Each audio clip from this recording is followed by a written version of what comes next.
beats. Three beats let down.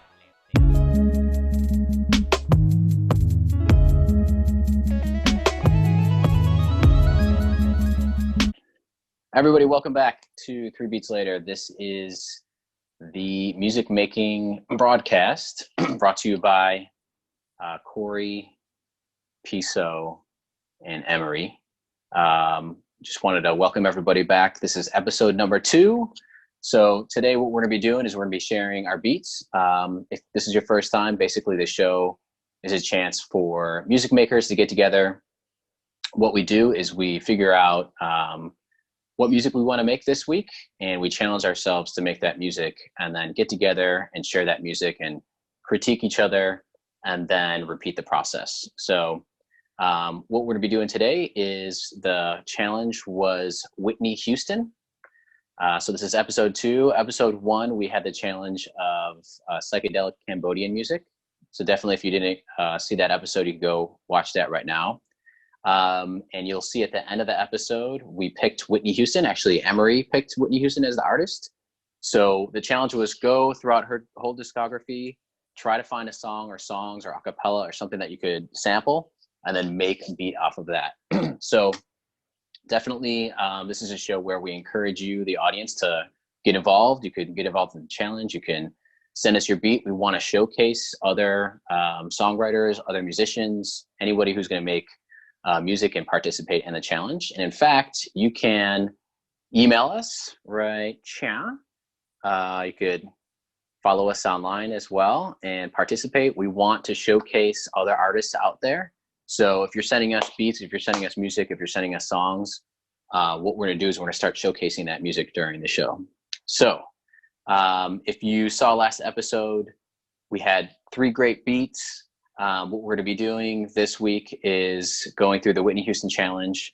There was a tie last week. Everybody got kind of like I don't even know what we're calling it yet, but mad props all the way around. So there's a 3-way tie.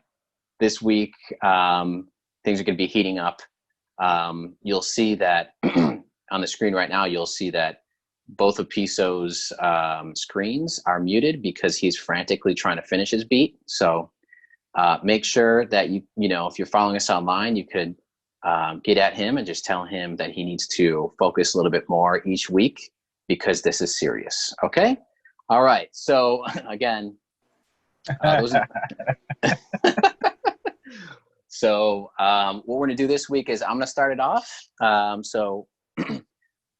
give a little quick intro. Cory, you probably saw the first episode. So musician, play guitar, play bass, and have been playing in bands for a really long time. So starting to get back into beat making and music making and songwriting and stuff like that in the digital world. So I'm going to start first. This is the Whitney Houston challenge, and I'm going to go through how I made this beat.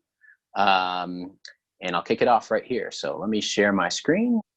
All right, so I'm going to try to make this quick, and actually I'm going to play the beat right away. So it's going to be about 2.5 minutes. There's a somewhat of a music interlude that takes the song out. So I kind of arranged this. I actually built some choruses, and you're going to hear me try to sing. So please, bear with me there. I'm not a singer, but I like to, whatever I hear in my head, I like to kind of just put it out on the paint, on the canvas, just so you can kind of like train yourself to make hooks and stuff like that. So I'm going to play the beat, then I'm going to go through exactly how I made the beat. So bear with me.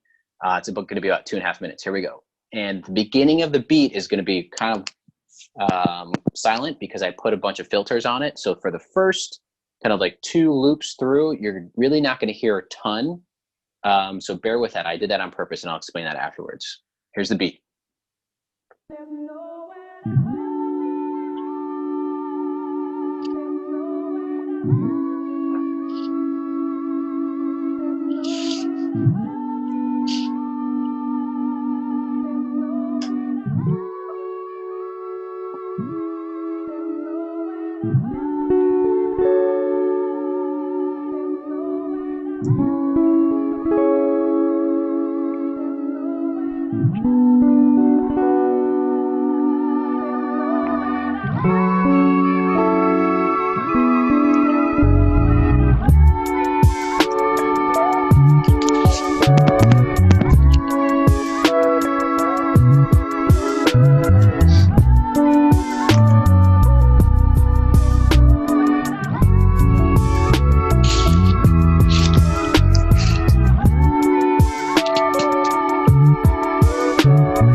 All right, so that's the beat. Okay, so I want to kind of go through this really quick.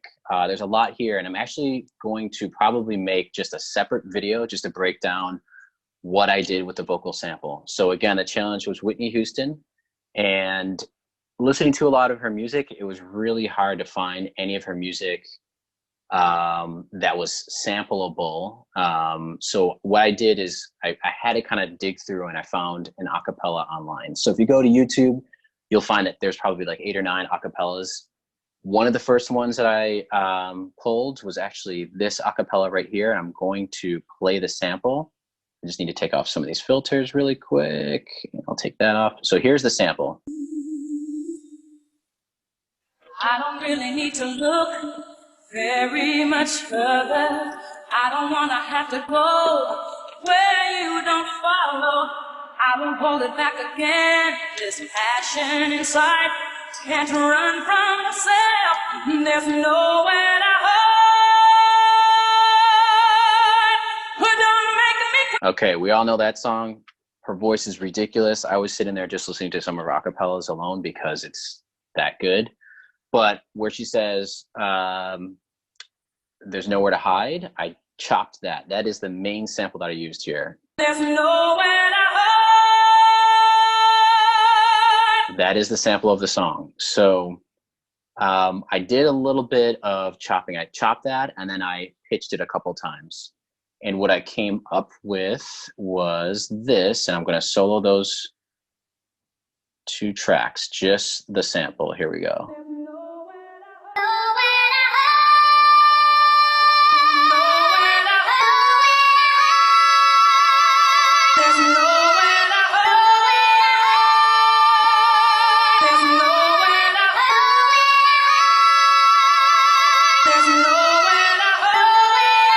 So there's another thing that's happening is the second sample is pitched up, and then I chopped just the word hide. So what I ended up finding was I kind of was going for, like in my head, I had the idea of whatever that Cameron song is, where there's like just the same vocal sample repeating over and over, where it's like, killa cam, killa cam, killa cam.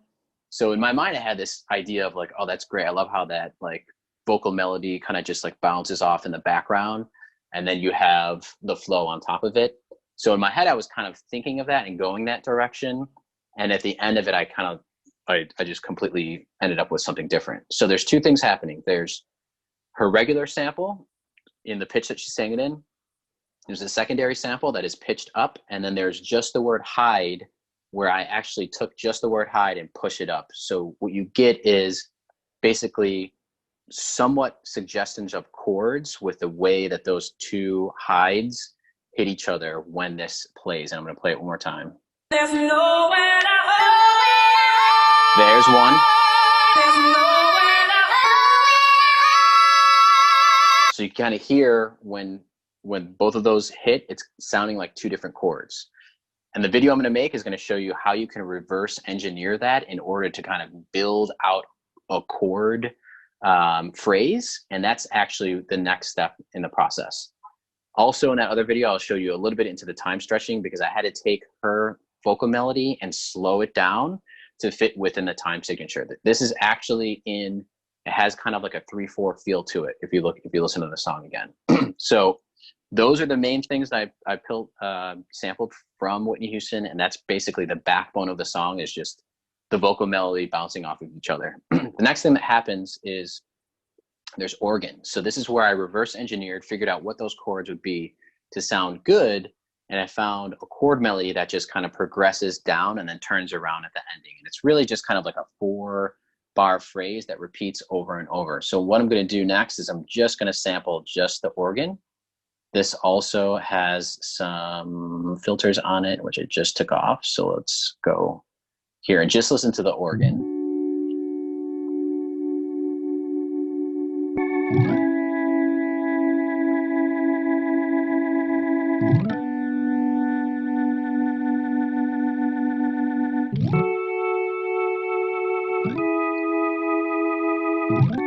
So nothing crazy there, but when you listen to the organ with the vocal melody as well, it sounds really great because you can hear it progressing.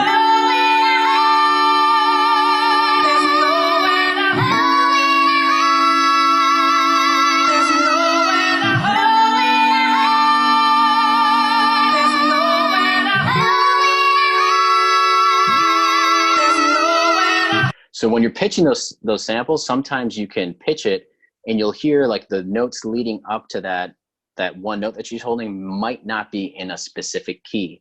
That's, again, what I'm making another video on, just to kind of show you how you can reverse engineer, making sure that you're not hitting notes that are not within that key once you build out the chords. Okay, so that's the backbone of the song. I added a couple of elements, and I'm just going to add the drums and the bass. So I played the bass for this as well, and here it goes. The organ had, for most of the song, it had a low pass filter on it, so it kind of just takes those highs way down and it pushes the organ into the background. So let's listen to that.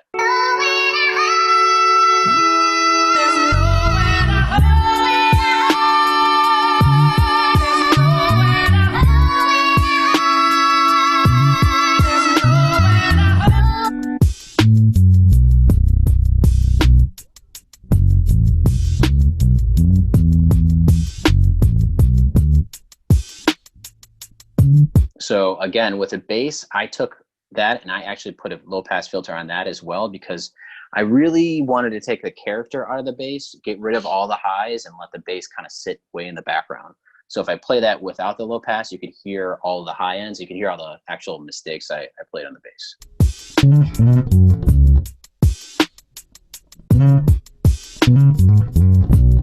I'll put the filter back on.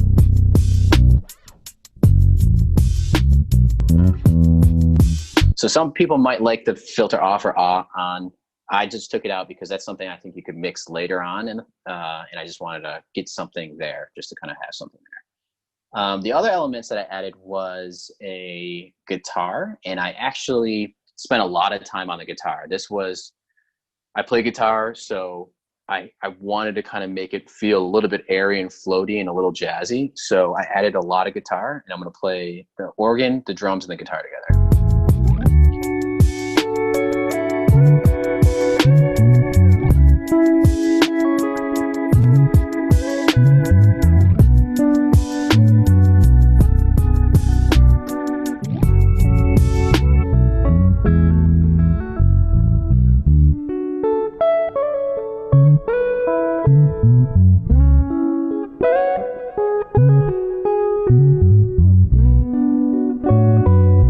So up until this point, really that's all that's happening is you have a beat and a loop that's just going over and over. I just made certain decisions on what I wanted to layer. There's really, a handful of things. Drums, organ, guitar, and bass make up the foundation of the song, with the vocal sample kind of panning left and right from Whitney Houston in the background. And adding a low pass filter can really push her vocals way in the back. So that way, if you are having someone rap on this or sing or whatever, that way their voice is going to be up front. Now, my last point of this beat was just kind of going with your gut. And if you start to hear like a chorus or something, just go ahead, record it. It doesn't really matter. These can be scratch vocals. This could be really anything. What I heard in my head was something like an easy melody on top of it. And I'm going to just play that chorus again. Brace yourself, because I'm not a singer, but get in the habit of doing these things when you can, because it'll just help you grow, I think.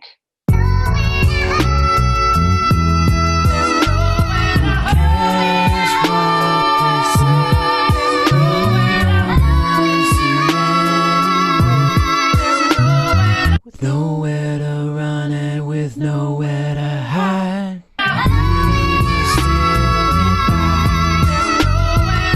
All right, so that's pretty much the beat. One last thing I'll say is, even if you're using an acapella and you're using a vocal sample, obviously, you may not want to end up producing a song and having a song go out there with Whitney Houston on it. But if you're just using a snippet of her vocals and you like the melody that she's saying, you can even consider her vocals in that sample kind of like scratch, right? Then you could hire a singer basically to kind of re-sing those parts, right? So it won't sound like you're stealing from Whitney Houston. It'll sound like you're basically just kind of reinterpolating that. You're playing something that you're inspired by Whitney's playing, and you kind of already like built that track up and reharmonize it in order to make your own thing from it. So that's really the song. The end, I had a vision for like a trumpet interlude. I have no trumpet. I have friends that play the trumpet, so I just played it on guitar. And you know, even if you hear it, just record it. You'll actually hear me with my mouth trying to pretend I'm a trumpet.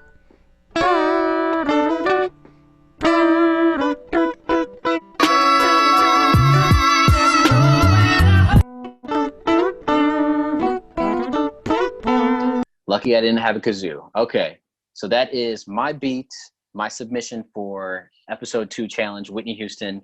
What I'm going to do is I'm going to open it up to E and P.SO to see if they have any questions. I could kind of look a little bit deeper onto this beat. I think they're still muted right now. No, I actually, I don't have any questions. You kind of covered everything. It's pretty awesome. elaborate. But yeah, I like what you did with especially with the vocal sample, with the layering of the vocal sample. It was very dramatic, I would say. It takes you to that space right away. It doesn't give you any time to prepare for that space. It jumps in and takes you right to that space. So right. I like that, you know, from the beginning, you didn't know where the beat was going to go particularly, but you did know that you were already going to be in a very intimate, maxed out emotional space. So definitely dope. Yeah. All right. Was really cool. I like how you mixed the organs with her vocals. It's funny because that high pitched like Chipmunk soul style that you used, I love that. And I don't know, my cat, as soon as it started playing, my cat started like reacting. Like he thought it was like a mouse. Like he started looking around. Like, look, I hear something. I hear that high. Like he recognizes a certain frequency that, you know, he associates with mice. But no, it was really, really cool. I like the organ work. Obviously, your bass lines always impressed me. This was different from you.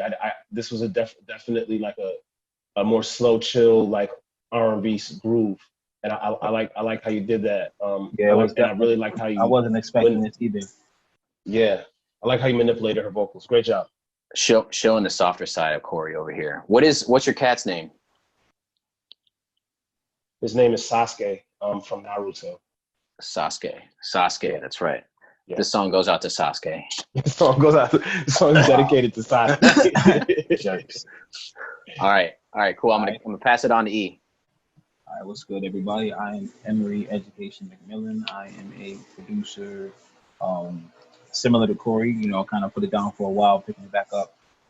Never lost the ear, but you know, didn't really spend much time with it. So just recently back to it, just getting my back into my groove and everything. And I'm hoping you love this track. We'll see. You know, let's give it a listen.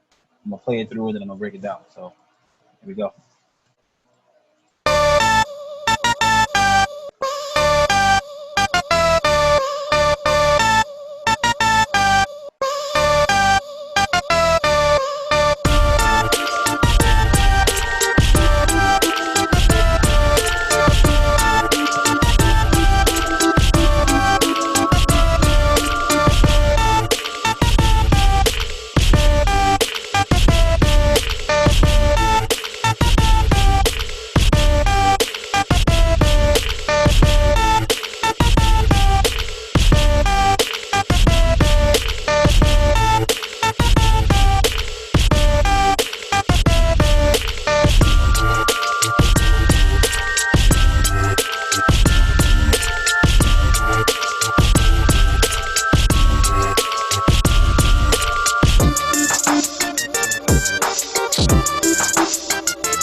on my beat, I didn't want to sample it.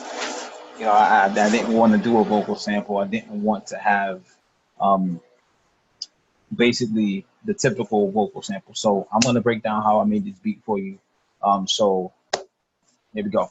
So the beat itself, the core of the beat starts out here with this element of the vocal sample. So if you don't know the song, I sample Whitney Houston, I Will Always Love You. So I'm going to just give that little bit of a...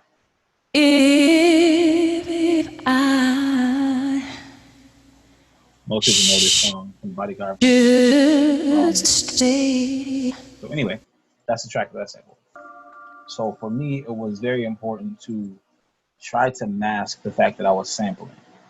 And when I went to the sample, it was like, yo, what can I do with this sample to not be so obvious that I'm sampling, especially Whitney Houston. So I started playing around with my keys, and I'm like, you know, trying to fit it in. And I'm like, nah, I don't like it. So I'll just start playing around. And I found a little spot like that.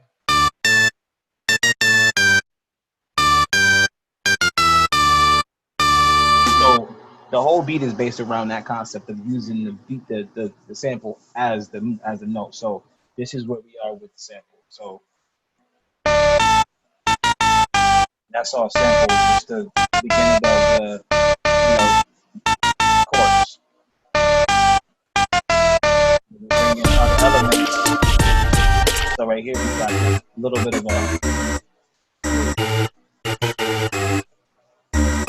a little synth sound that I grabbed, you know, just take that on there. And so we had a so from there we basically took it down to a nice little dope beat. I wanted to keep the beat as basic as possible. Make sure it's like it's fitting, you know what I'm saying? Something heavy but consistent. So then I went through and I did my little, you know, jabs on the keys, trying to keep it in note. I kind of wanted to give it that little old back in the day feel, that 19, not even 19, but more so like 2000, 2003, Dr. Dre / Eminem / 50 Cent feel for the beat. That's kind of how we rock with this one. For the most part,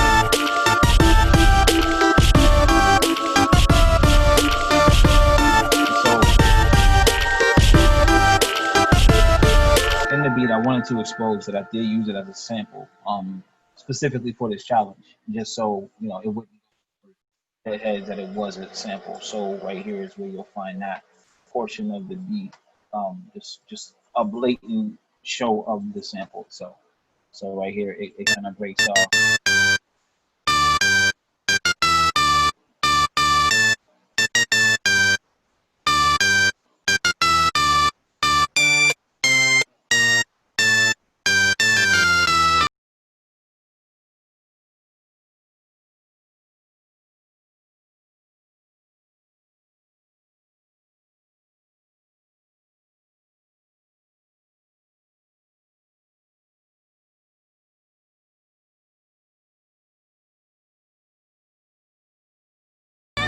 Inspiration. And so for the most part, that's really the beat. You know, a bunch of different elements added in, trying to fill in the space. Right here we have a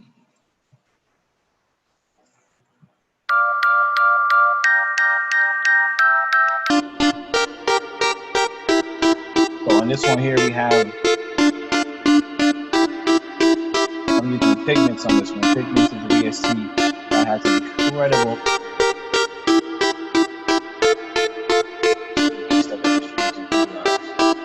here, it allowed me to stereo pan. So from here, it's bouncing left, right, left, right, left, right, left, right as it plays. And you can play with all of this.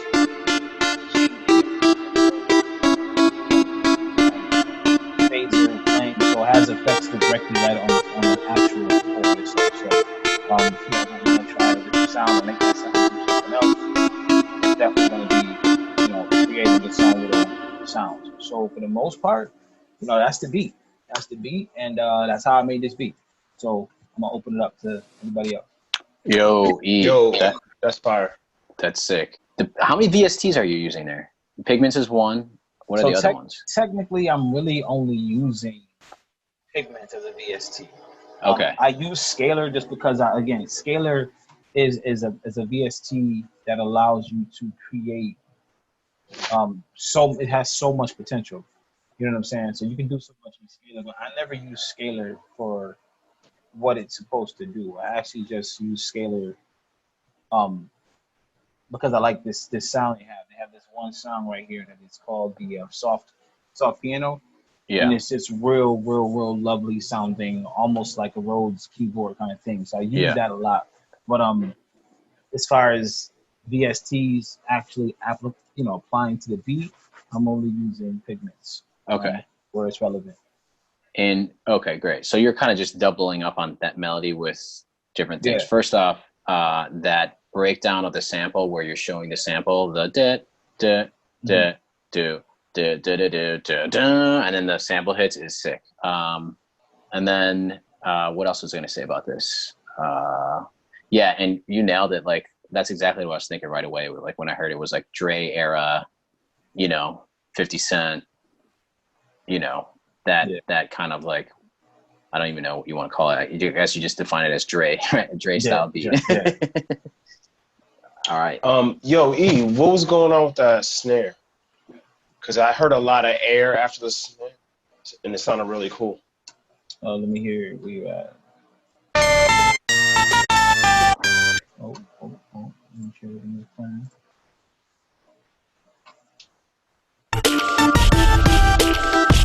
Oh, that right there, it's just doubled up.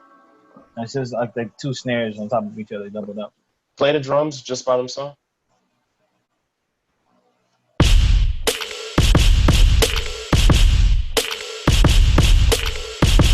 Yeah, I like that. And I wanted to kind of keep it as true to the sound of that time frame, because they always had like stacked snares and drums, and always had a random shaker in the actual snare, like that you really didn't know was there, but it had a shaker on a bass drum, and it always had a shaker on the snare. So I kind of wanted to keep that there. A lot of it, you don't feel it. You're not paying attention to it, but it's there, and it moves you, and it creates like this rhythmic balance between the beat and the melody. So, Fire. Yeah, this is my beat, so I'm passing it on to P. All right. Matthew McConaughey in the building. My name is P.SO Ertone, and I'm a guy who does stuff. Today I'm going to attempt to make a beat for y'all. I will say that this challenge was the most difficult for me. I listened to a bunch of Whitney Houston music. I tried to find a song to sample, and it just wasn't. I think I went through like 10 records and just couldn't get anything that really worked. And then I thought about how much I love house music, and specifically those dance remixes of like Whitney Houston and like Deborah Cox and stuff they always play in the club. They'll take like a slow Whitney Houston song and they'll make this really cool house or dance record out of it. So I kind of went with that. And I think I'll just play the beat, and then I'll play you guys a sample afterwards and just break it down. All right, so here it goes.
So yeah, there we go. I wanted to first talk about the sample itself. So the Whitney Houston song that I chose was one called $1 Million Bill. And if you listen to it, let me pull this the actual track up.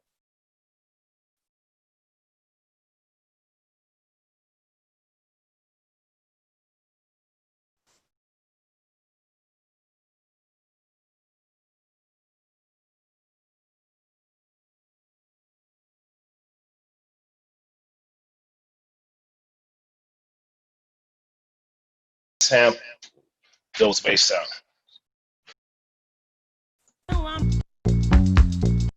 I chopped them.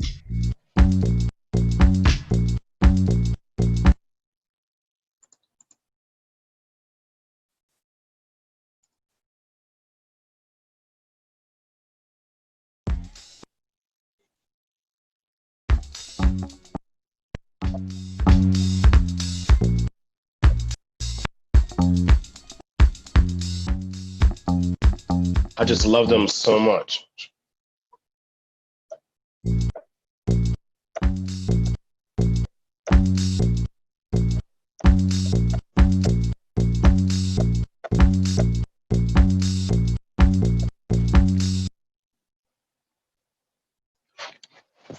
And that's mostly it. I didn't do anything too special with this one. I chopped up the bass sample. I chopped up the vocal sample, and I just added some standard house drums. You know, your boots and pants. You really can't lose with some good old boots and pants.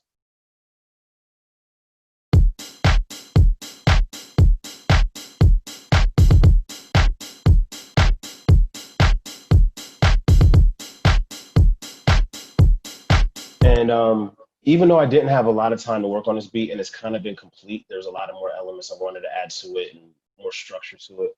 I actually think it's a fun beat. Really what drives it is the bass chopping of the bass sample. And I was able to rearrange it into a melody that I liked. And I found some cool places to throw Whitney's vocals in. And altogether, I think it's a pretty decent house beat. If I had some more time, I'd probably add some more melodic melodies over it just to make it a little bit more full.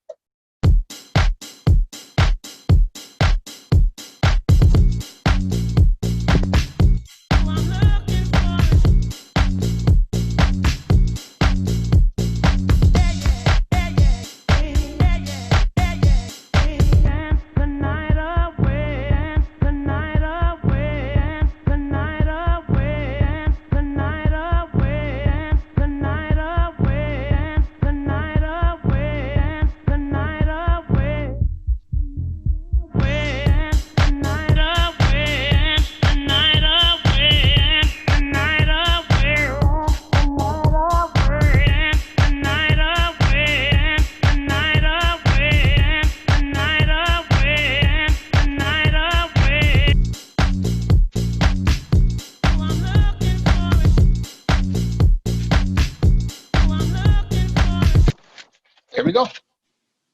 Yo, I'm jumping in. So, man, I can't wait till we get the house music challenge because listen, this is probably the second or third house beat that you made that makes me want to just start in on that. But anyways, this is sick. Really, so again, like I appreciate the live editing, not live editing, but the live DJing you're doing over there. I see you, negative, what is it? Negative 15 points for that. Okay. Noted. But also DJ P.SO in the house because that is nice. I heard what you're doing. Did you see him go with his DJ move? Yeah. He was about to change the joint. He was like, I mean, honestly, ain't no turntables, bro. What is this? I've been getting into the whole live aspect of Ableton Live, and like there's a reason why they call it Ableton Live. I think that there's so many controllers. Like I just bought a new controller, and I haven't even been able to use it because I don't have the newest version of Ableton. I need to upgrade in order to use it. But I feel you. It really makes your beat like an instrument you can play. Yeah. Like when you arrange scenes, each one of these rows is a scene, right? Right. And it's just a drum pattern paired with a couple of different vocal patterns or sample patterns. And just being able to trigger each row will allow me to, play whatever part of the beat I want to at any different time. So I don't sequence anything anymore. Anytime I play beats, I just play them live, and whatever I feel like I want to play next, I'll hit that scene and just do it. And then my knobs are they're automatically connected to all your different frequencies and your volume, your transpose. They're all auto mapped. So at any point in time that I feel like it, I can just twist the knob and get change how it sounds. And every time I play a beat, it sounds different. There's a couple different knob mastering that I can licking the controller over here. He stood up. He stood up. Was like yo, he's about to it's a scratching. Like, yo, this ain't juice. But I mean, honestly, this controller, this APC 25, this is a great controller. It's super basic. I can do everything I want. I have controller of my entire mixing on the top, and I have, at least, I don't know how many keys are here, but enough to play whatever I want and change the octave. Yeah. But some of the other controllers that I've been looking at are even better than this. And I've been trying to find the right controller that I want to upgrade to, but it really changes the way you interact with your own music. And I'm trying to just get away from sequencing at all, because I only want to sequence a beat if I have a song. Like someone is rapping or singing to it, and I'm gonna, do verse hook, verse hook, verse hook. But if I'm just making a beat, I'm not gonna sequence it. If I'm gonna play it, I'm just gonna play it live, and I'm gonna we'll do it live. That's it. We'll do it live. So and, just do it that way. So two things. One is I want to have like a separate chat with you, because I use Beatmaker 3. Beatmaker 3 has scenes as well that you can trigger. I just have not even delved into that. So I want to learn how it is on Ableton and how you do it with your controller too, just so I can kind of see if I can do the same type of thing.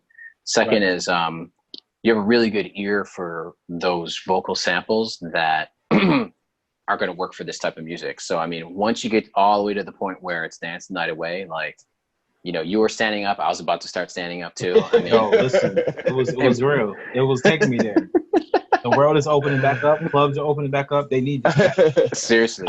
I think Whitney's voice lends itself to house music. So it does. She could, like, in her second life, she's probably doing house music on Mars somewhere. Like,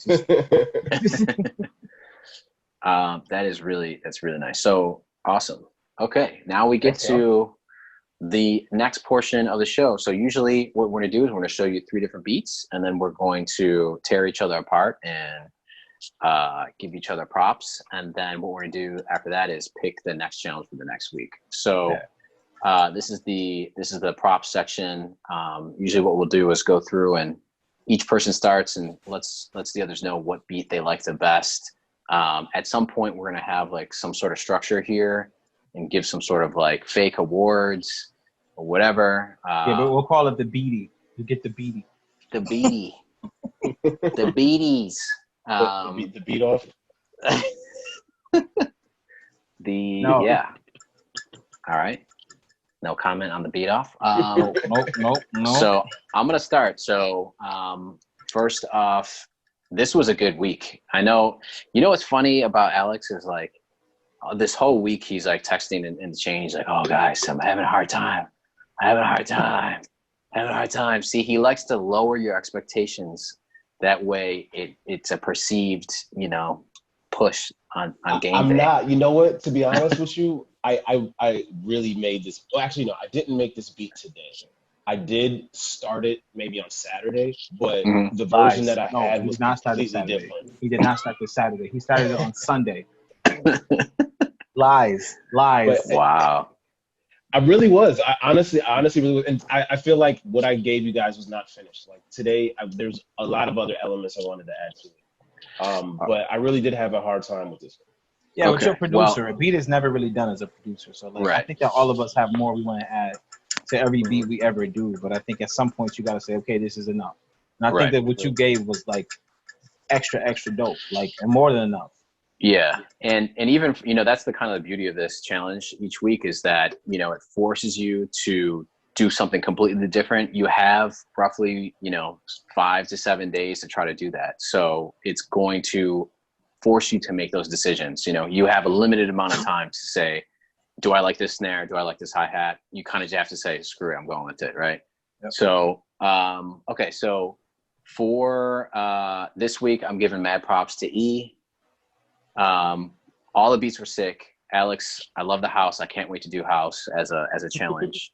When Is that one of the I options? think it's one of, I think you put it in there. I think I'm not sure. I'll check. Right. It's on the list behind my head and I can't read that. But anyway, so it was sick, but especially when you get to like so P.SO, when you get to the Dance the Night Away section, like that was like it was DJ Alex, DJ P.SO for sure. I was watching. I was seriously. like, yeah. Kidding. Yeah, just silly. Mad silly. But E, you really killed it this week.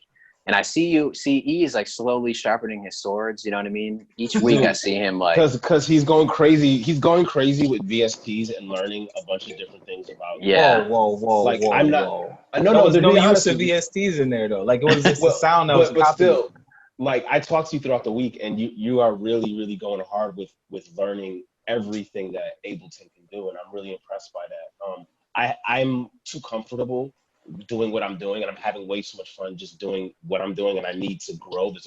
I just downloaded a whole bunch of VSTs from the producer folder that we share. I want to learn scalar and all those different things to get more musical.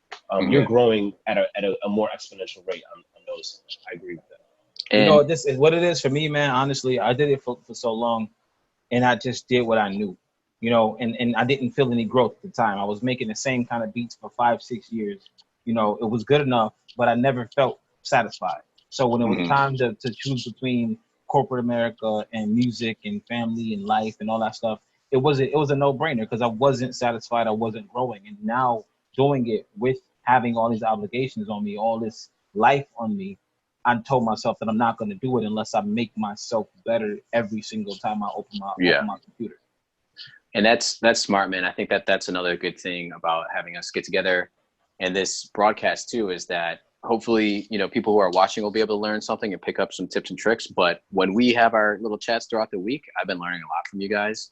Yeah. And I've been making a point also just to like, okay, let's learn a new technique and let's incorporate it into beat because why not? That's going to push you a little bit further. So my next thing is scenes. I need to get on some scenes, but the breakdown of your sample in your BE was sick. That just blew me away. Like just bringing it all down and then having it play like that was sick. And then it definitely, you were going for a Dre beat and that's what it sounded like. So I'm giving you mad props. That was a banger. All right. That's all I have to say. All right. P. First, no. I can't go there first. What was going through your mind, Cory, when you took it to that place? Like, again, as soon as the beat hits, you're in for something. You don't particularly know what that is. You just know that you're in for something massive, something extreme, something real, like, I don't even know how to word it, heartfelt. Man. As soon as heartfelt, but at the same time, it's just like, you're going for a ride. Like, it's like you're watching a show, and as soon as the show starts, it doesn't start off slow. It doesn't start with a build-up. It starts off with a murder. Like, it just jumps right in, and it tells you this is about to be serious. And the way you took it to was just like, yo, this is dope. And I feel like every week I'm like, yeah, I'm gonna do vocals on my beat because Cory gonna do vocals on the beat, and I never do. Don't be scared. I'm gonna surprise you one of these days. I'm gonna actually have a whole song. You're gonna be like, yo, do it. Yeah, but do it. I love that, and I love that you're comfortable enough in what you don't do professionally to say I'm still gonna do it anyway to make the song complete, to fill the gap that I feel is in my own music. Like, that takes a lot of courage. And it's really about songwriting. You know what I mean? It's like when you listen, you have like your top 10 producers or whatever, like they're not sitting there like being like, oh man, I really am nervous if this person's gonna like how I sing. Like, they don't care. Like, they will write a chorus and give it to the artist who's making, the money singing because they have the voice, Right. I don't have the voice. But if you're working with an artist who has the voice and you have an idea for the chorus, you know what I mean? You just make that reference track. Yeah, I agree. 100%. Kudos. Yeah. Oh, E, did you give your flowers yet? Or So it's difficult for me this week, man. It's really difficult for me this week. I don't even know how to do it this week because I feel like I'm torn between both beats. I think what it's gonna have to come down to for me is like I would love to say like, oh, it's creativity or it's use of sample or it's like both of y'all killed it this week. So it's like I don't even know who to give it to. So I'm gonna have to flip a coin on this, man. it's that close. For me, I'm really flipping the coin right now. I didn't say who gets what side of the coin either, so I gotta do it. P is heads, Cory's tails, and still like that. This is cheating, also, by the way. Cheating. Not cheating. It's not cheating. This is the universe picking for me, so I don't have to pick. And it was tails. So, who is it? It's Cory. This is you. Oh, okay. All right, Yeah, I'll take it. The Lord of Nice. Light has spoken. I said, yo, listen. This isn't even fair. This week is not fair. This is a good week. I think this week we really impressed ourselves. Like this week is not fair at all. Like honestly, I wanna give you both a point. Like I straight up like want to give it to both of you. So honestly, I'm gonna do something interesting right now. I'm gonna break the rules. I'm gonna give you both of you have a point. Look at that. Oh, Wow. All right. We can break P, rules. Wow. you're up. He said he thank can make you. rules. I don't I appreciate it. I don't I think I definitely vow to both of you guys. I think you guys both use the samples. So for me, I think Cory's sample manipulation was really good. E kind of cheated in the sense that the sample, he made it into an instrument and then just like was able to let his musicality flow through it. Cheating? That's not cheating. It's not cheating, but it's interesting because the breakdown is what crushes it. Because if you listen to that beat and you're like, oh, there's no Whitney Houston sample in this beat. Right. And then you get to the breakdown, and you're like, oh shit, there is a Whitney Houston sample. So I think Cory's beat, I love it, but unfortunately I always approach it from my own as an artist. That his beat was more of like an R&B kind of like, melodic type thing, where E's beat was like we already said 50 Cent, Eminem style. So I think that from a musical perspective, I like E's beat better. But in terms of the competition this week, I think Cory did a better job at manipulating the sample. Like what you always impress me with the way you layered the samples and then like you melded the organ with it and everything. So it's really really challenging for me to choose. And when I step back, I just always got to go with just overall beat. In terms, if it had to be, just if we were scoring in different categories, Cory would absolutely win for me. Sample manipulation, but in terms of overall beat, as a songwriter, which one I would rather rap to, it would be E's beat. So I'm gonna give my flowers to E this week. I won, but the technical, the technical flowers. I mean, if we want to like play around with rules, the technicality of it, I definitely think Cory did the best. He made my cat. He made Sasuke. Sasuke made my cat. Beat. Sasuke was banging his head to your beat. So nice, awesome. Yo, this week was hard. I will say this, man. Honestly, this week was really difficult. First of all, this week was difficult because I picked Whitney Houston. When I pick, and the reason I put that on there, and the reason I put Emery chooses, I'm always going to pick an artist that's not easy to sample. There's certain artists that you can just go in and grab samples from. They have extremely, open amounts of music in there in the beginning of their songs and the end of their songs. Whitney's not one of those people. Whitney, you might have 4 bars total in her song where there's no singing. You know what I'm saying? And if there is, there's a heavy saxophone riff or a heavy guitar riff. There's no loop in any Whitney Houston song. You're not going to find a loop.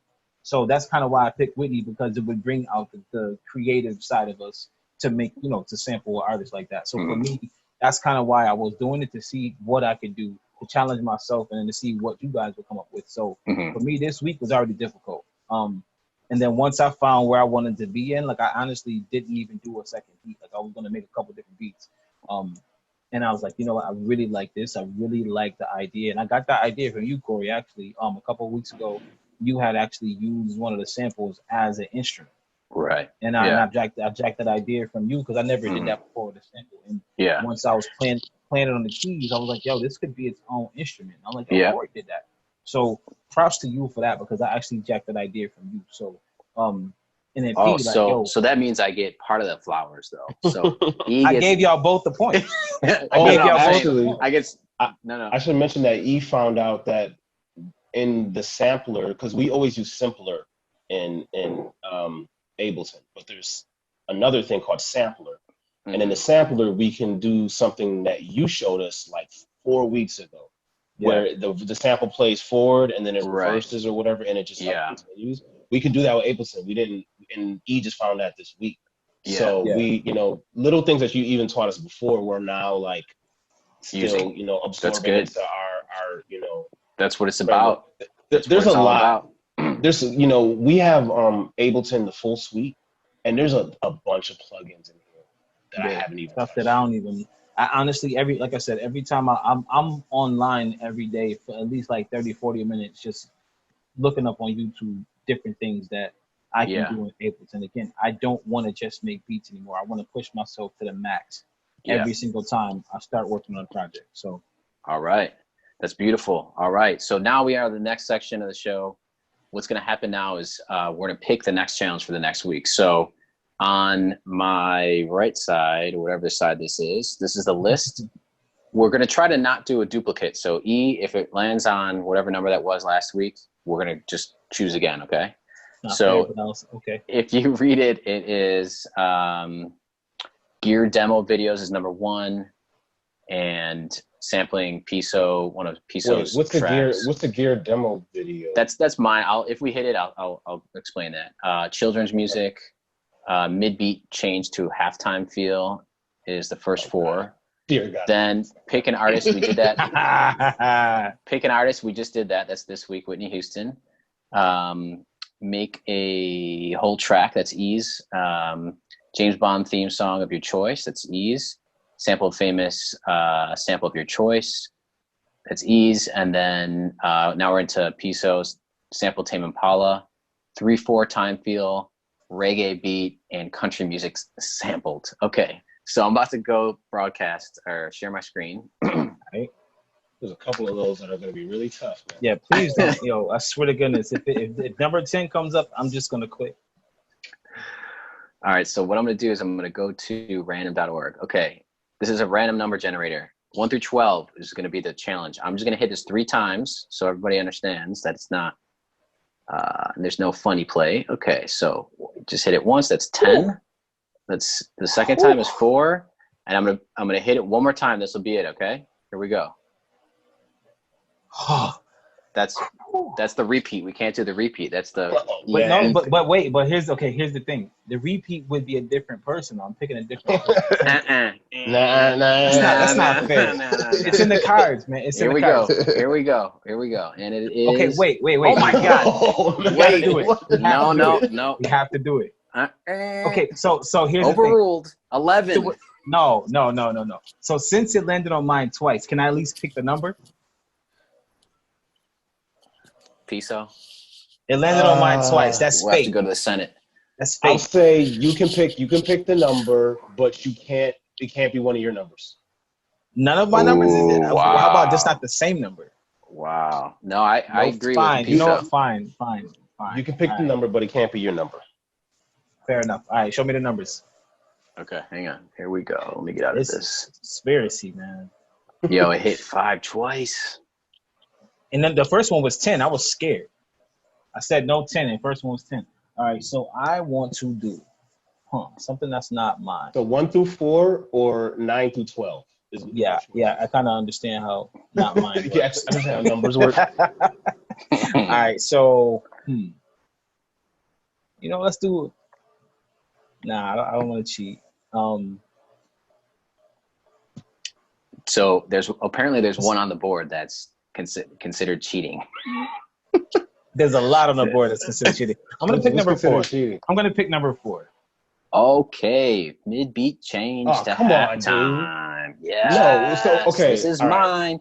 So Sounds good to me. I agree with this. Where this went is perfect. Okay, so I don't even. I need a little bit of So I'll go through it. Okay, so this mid is beat change. What do you mean mid beat? Oh, you're about to hear like in our intro, like it could be really anywhere. Basically, what we want to do is do 2 feels. Okay, and I'm gonna share my screen really quick and open up Beatmaker 3, just so we could go and in this way we're kind of showing everybody who's watching exactly what a mid beat changes to 3/4. Okay, and I'm gonna open up a new session really quick.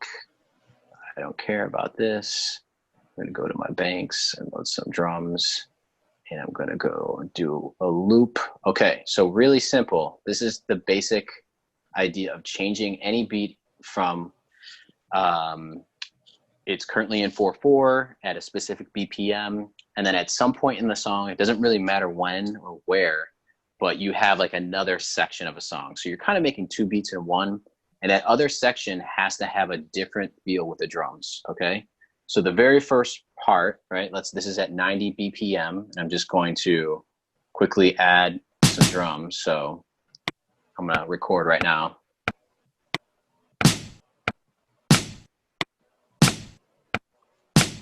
Okay, so what we just did is really simple. The snare is on 2 and 4.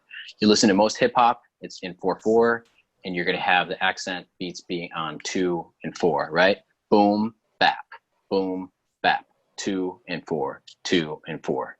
And that is, I'll just add some snare just so we could hear how that would sound, right? So, okay, here we go. Here's some boom bap for you.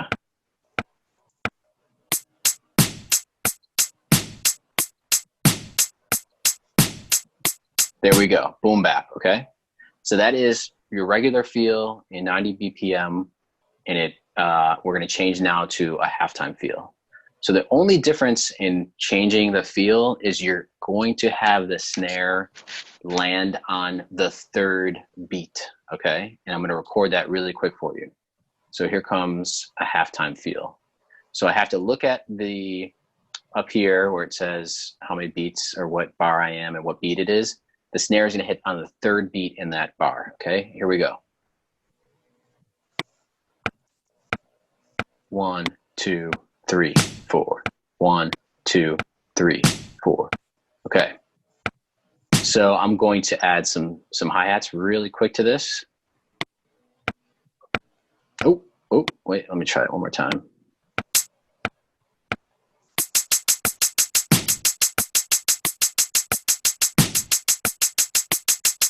Okay, now this can happen at any point in your song. This could be the bridge of your song. This could be the chorus of your song. This could just be a random, 8-bar transitional period of your song. But you want to have 2 distinct feels. One is going to have the snare on the 2 and the 4, which is what you might be used to in hip hop. The other is going to have the snare on the 3rd beat. I said this in the last episode. If you listen to any Run the Jewels, any album, pick any Run the Jewels song, he writes all of his music, mostly, I'd probably say 80% in halftime feel. So it's going to sound a little bit weird because it's going to sound slower. So halftime feel sounds a little bit better when you have the BPMs up a little bit, right? So you're going to have to play around with BPMs to kind of figure out exactly where it sounds good. And here's how that might sound.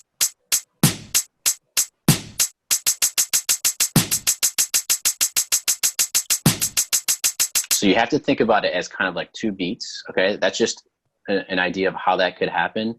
And in fact, when I open up a session, the 3 beats later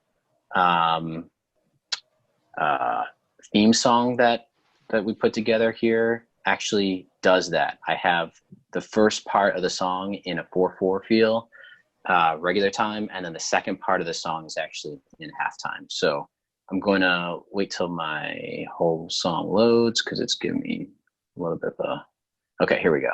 So this is happening right here, and I'm going to play it right here, and we'll hear it go from regular time to halftime. Here we go.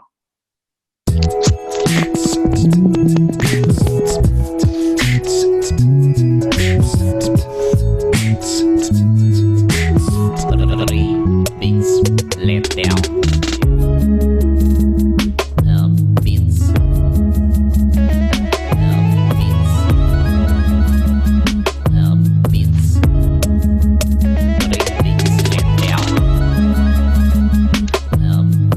So there you go. That's an example. It seems like it helps to double the hi-hat when you switch over. Can I check something out and see if it qualifies? I'm not sure. Yep. I'm gonna share real quick. Yep. Make sure.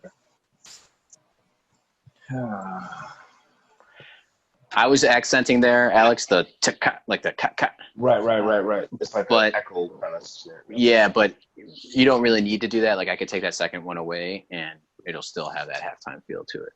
Again, the best things to listen to: Run the Jewels, the 3 Beats Later theme song, and then we could always touch base midweek to make sure that we're on the right track.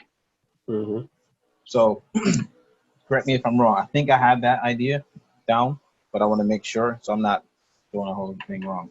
So, plus, since I won this week, I just want to spend a little bit of extra time. This is the first time that I've won since we started this whole thing, even before we went recording it. So, yeah, I'm happy. I'm on cloud 11.5. So here we go. To me, this is wrong.